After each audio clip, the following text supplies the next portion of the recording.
This is just a short review slash opinion of my 2013 Porsche 911 Carrera 4 cab. I've owned it now for about a year and I've driven it a lot. I live in a seasonal country, so it only gets driven from spring to fall, but when I get the chance, I drive it. The first thing I would say is that it's just a fantastic car. If you're thinking of buying a Porsche, this 911, this generation is just fantastic. This is a naturally aspirated car, 991.1, last of the naturally aspirated cars, and it's just thrilling to drive. It is a high revving engine and really comes to life in the higher RPMs, and I just love driving it.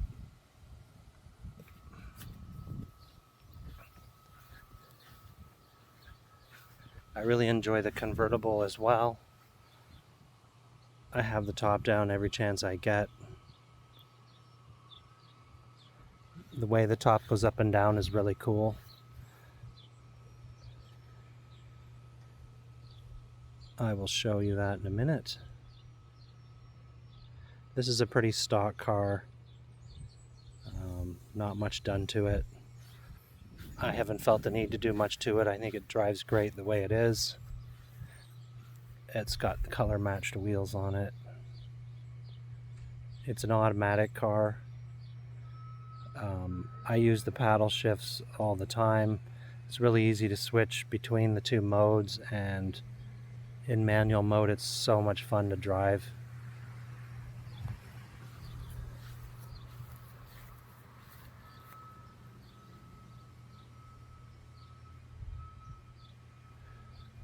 The car came with Pirelli P0s on it and still has P0s on the front. I bought the P0s for the back, not realizing they were super soft, and I blew through them in like, I don't even know, 20,000 kilometers there, pretty much toast. So this time around I've got a set of Michelin Pilot Sport All Seasons on the back, and they have a much higher wear rating. I don't seem to notice much difference in the grip side of things, and I'm hoping to get a lot more life out of them.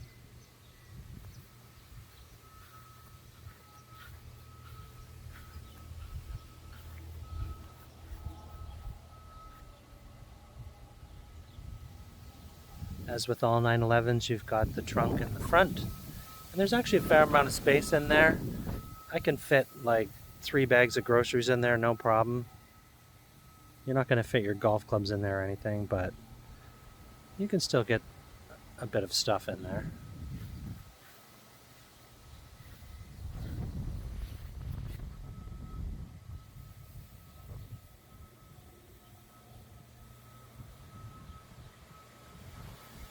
Very cool emblem.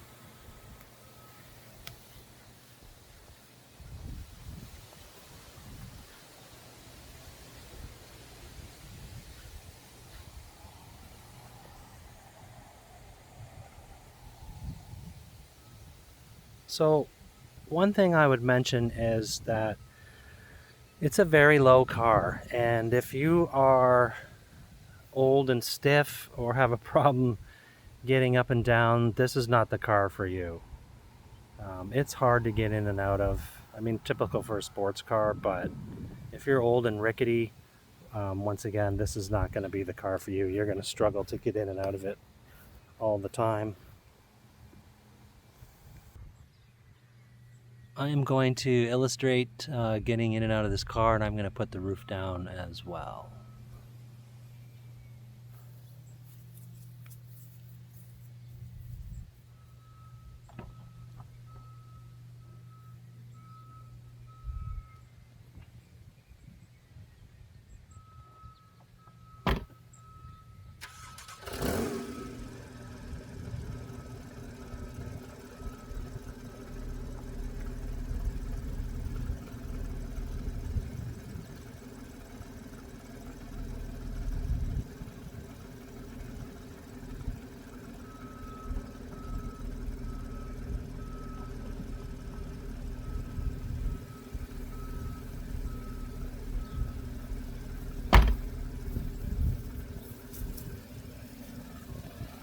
So you can see the top tucks away nicely, goes up and down super fast. You can actually put it up or take it down at low speeds while you're going down the road as well. So if it starts to rain, you can slow down and then get the top up pretty quick, which is nice.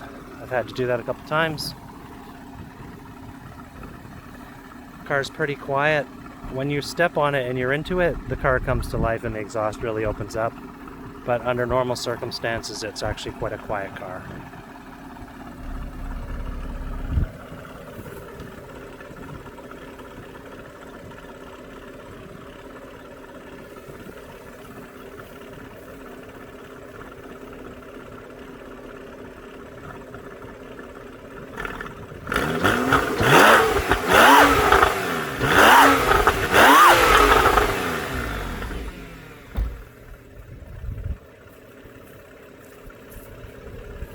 That's what she sounds like. Okay, so some features inside the car. Just gonna pan back.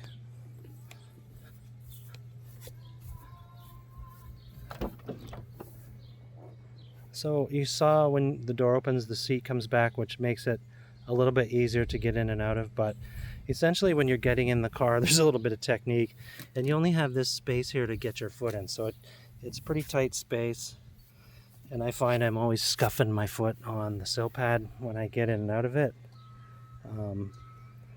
It's definitely a low car. This car comes with Sport and Sport Plus. I drive in Sport most of the time. I find that's the best option for me. It's a nice blend. Sport Plus really hangs on to the shifts a long time and is more for the track, I would say. And normal mode is a little bit demure for me, but good for fuel efficiency.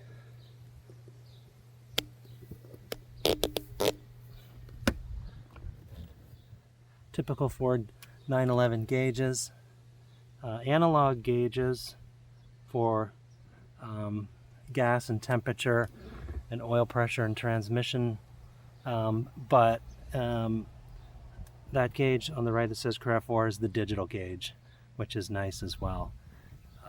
You can basically check all your levels and everything through that gauge and change all your settings and stuff. The other thing I like about the 911 is that the controls, your wipers, your cruise, all your settings, the levers are very close to the steering wheel, so you can keep both hands on the wheel, paddle shift, and reach all your other controls as well. Your hands don't really need to move from the wheel, which is great. As always, Ford has its ignition key that stays in place. You just have the fob on you and that stays in place. As far as shifting goes, you just pull the shifter lever to the left and you're in manual mode. If you want it in automatic mode, you keep it to the right. This car also has cooled seats, although I don't find the cooled seats work that great. Touch screen, the amount of tech in the touch screen is perfect for me. Does everything I need to do. Bluetooth works good. It's got nav and maps and everything. It all works good. Just the right amount of tech, not too much, but not too little. It's got a really great Bose sound system in it. It's got a subwoofer in there somewhere. Sounds really good. It has memory seats, which is nice. So I keep channel 1 for just normal driving and channel 2 for sportier driving, which is great. It's got nice power seats. Seats pretty much do whatever you want. The seats are a nice simple seat, but I find them really, really comfortable, and there's also a lot of leg room in this car. When you have the seat all the way back, I feel like even the tallest person could fit in this car just fine. It also has an airfoil feature that you can put up if you want when it's windy. I use it on the highway. or sometimes when the wife is in the car, because she's not a huge fan of the convertible, I'll put that up, which is nice, and it definitely helps knock the wind down a little bit.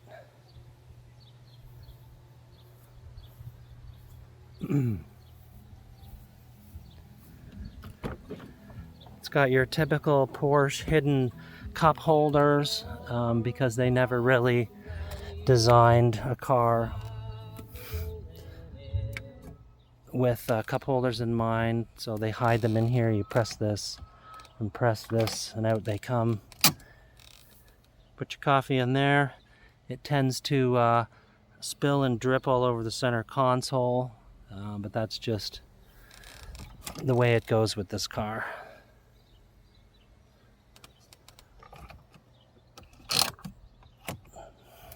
It does tuck in nicely out of the way when you're not using it.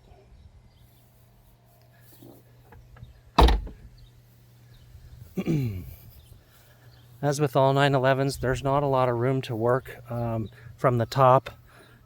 The lid lifts up, and that's what you get.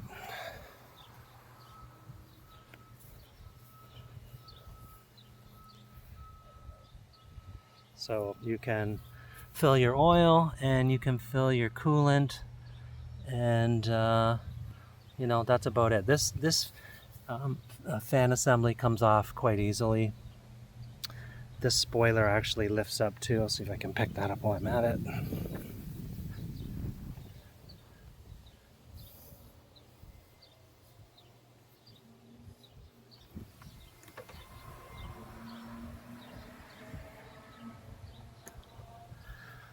So that spoiler deploys automatically. I think in kilometers, I think it's over 120 kilometers an hour. That spoiler will lift up when you're ripping down the road. But you can see with that spoiler lifting up, it doesn't give you any more room to work on anything.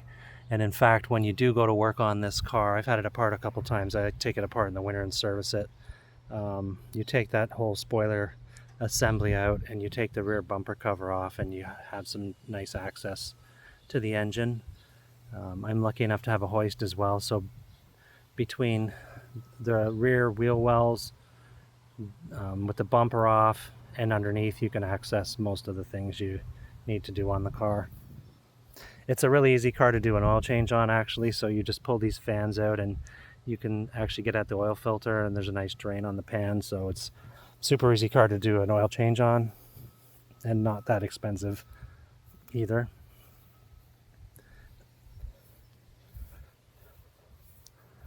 Just going to open the trunk so you can have a look at that.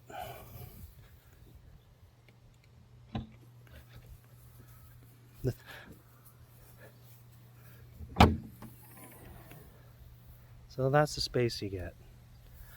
Inside the trunk, in that compartment there, is your wheel lock key and some other odds and ends, your tow hook and whatnot. And then in this one, I think there's a little compressor or some tire goop or whatever. This cover comes off and you can get at your brake fluid, and that's where your battery is under there as well. It just pops off, so it's pretty nice and accessible as well.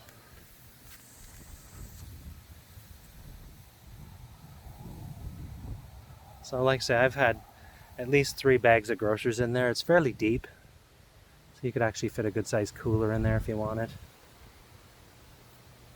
The car has really great headlights. The high beams are fantastic. I do a lot of driving in the dark, and the high beams, headlights are really great on this car. Lights up the road really, really well. No complaints there. Not much of a back seat, but who buys a 911 for the back seat anyways? Nobody.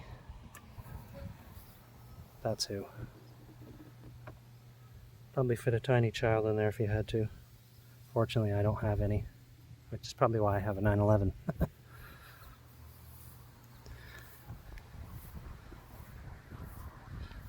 Anyway, that's most of the features of the car.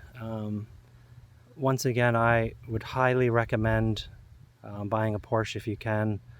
I think they're fantastic cars. They're driver's cars. If you live anywhere near decent roads, nice twisty roads and stuff, you're going to love this car. It's not a great city car if you're driving over potholes and stuff. I hate taking this car through the city, but the moment I get out in the country on the good roads, it's fantastic. So if you're considering buying a Porsche, I would highly recommend this generation. It's fantastic. Once again, 2013. Really, really great car. Hope you enjoyed the video.